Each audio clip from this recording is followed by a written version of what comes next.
بتدور على عرض جميل جدا في الخامة وفي التشطيب مستوى عالي جدا، احنا النهاردة بنقدم لكم عرض جميل جدا. غرفة نوم كلها خشب طبيعي، مفيش فيها خشب كونتر ولا خشب حبيبي، وحاجة مميزة جدا مع غرفة أطفال 2 متر وتسريحة مكتبة وشغل مستوى عالي جدا. العرض اللي احنا بنقدمه النهاردة ده ب55,000 جنيه.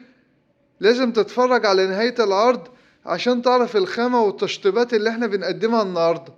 والرقم بتاعنا موجود على الصفحة، لو اي حد عاوز يتواصل معانا ونوضح له بقية التفاصيل والشغل ويشرفنا في معرضنا في دمياط، او الشغل يجيله لغاية عنده، كل الحاجات دي متاحة بإذن الله. بس النهاردة في مستويات من الشغل، يعني اللي انا بقدمها لكم النهاردة دي المستوى الاول. تمام. ودي غرفة النوم الشباب اللي 2 متر، حاجة بسم الله ما شاء الله، كلها قشر طبيعية، أبلكاسه روسي، زان، حاجة مستوى عالي جدا. طبعا بيبقى موجود في السوق مستويات تانية، وأغلبيتها بتبقى الكبس أو الجناب أو الشغل الدواخل بتاعتها كلها بتبقى فايبر، خشب مضغوط عامة زي الكونتر كده.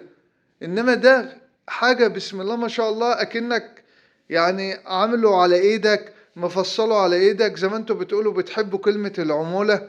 يعني كتير يكلمني يقول لي ايه ده شغل عمولة. هو العمولة زي الشغل، اهم حاجة المصدر اللي انت بتجيب منه. تمام.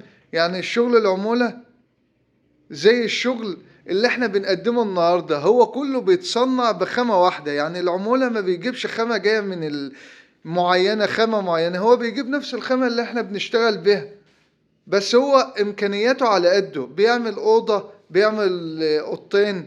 انما احنا مثلا ما نيجي نعمل بيبقى نظام عدد، يعني نعمل 10، نعمل 12 من الغرفة.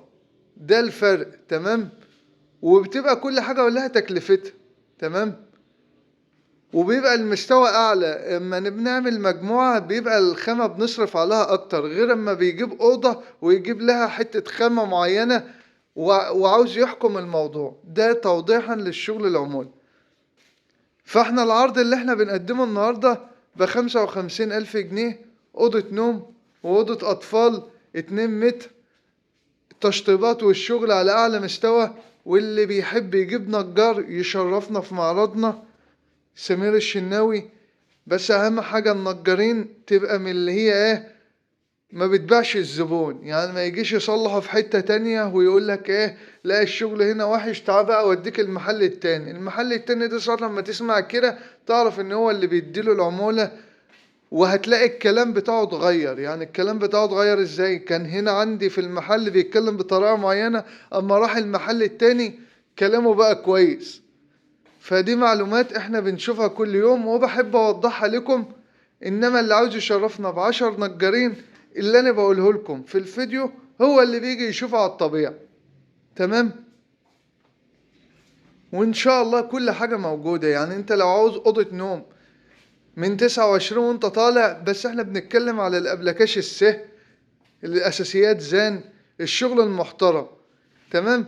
في طبعا في السوق موجود الشغل اللي ب18,000 جنيه، وشغل ب19، وشغل ب20، بس ده كله فايبر.